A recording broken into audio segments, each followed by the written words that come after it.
You look at Sfarim on Chinuch that were printed like 20 years ago, even 15, 20, 30 years ago, there's a big concern that people are addressing, rabbis and educators, of kids ending up on the street or being influenced by things in the street.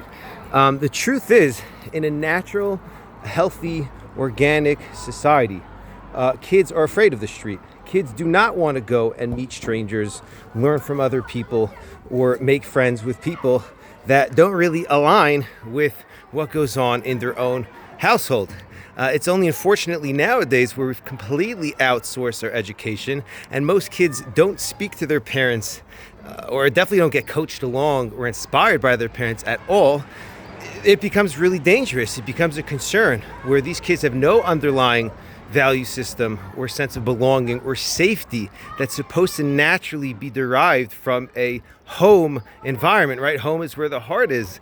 Parents make kids feel good and comfortable and safe and secure. So our kids don't feel that way.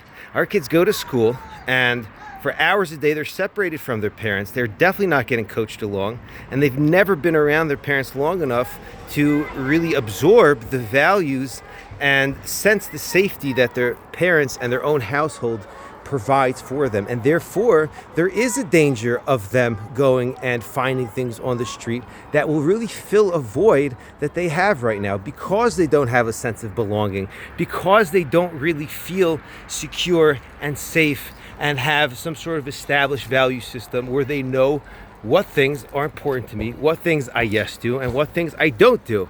They don't get that in school. In school, they get lots of information. They get bribed to remember the information.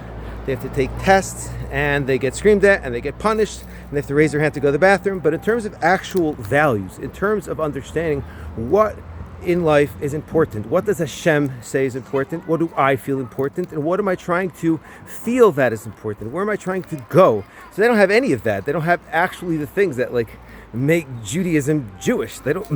So there's a big concern. Maybe he's going to go to the street and actually fill a void that he has. So it's super important to be able to give this over to our kids. So the best thing is, do not send your kids to school. School is one of the most damaging things you could do to your kids. There are a lot of parents who work the entire day.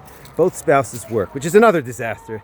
We'll leave that for another video, because what happens when you send your 3-month-old baby out from 3 months to, by the time they're 18, whatever it is, so they have no connection to you whatsoever. And they're susceptible to everything that happens in the street.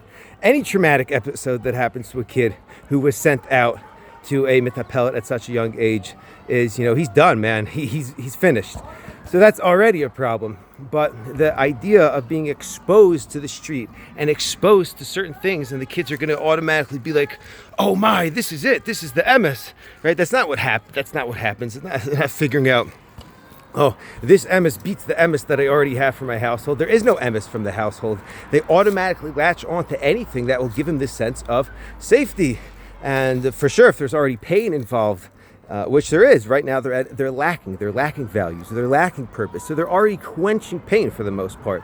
And that's why there's this big concern of kids going out into the street. So that concern is completely avoidable if you fill up your kid's life with purpose and values, and they feel so acknowledged in your presence, so validated, they sense so much meaning and so much purpose in your own household. Then naturally you can go watch homeschool kids. They're terrified of strangers. My homeschooler kids are terrified of strangers. They cling onto my leg when they see strangers, because that's naturally what's supposed to happen. And you condition your kids to get used to seeing strangers and associating with strangers and needing validation from strangers when you send them to school. So save your kids' lives. Mama, save their lives. Don't send them to school. Teach them Torah at home. And at least, if you can't do that, then find a school. Put them in for like an hour a day, 2 hours a day. But if they're under 13, do not send them out the whole day if you want them to develop into normal, stable, emotionally healthy Jewish people.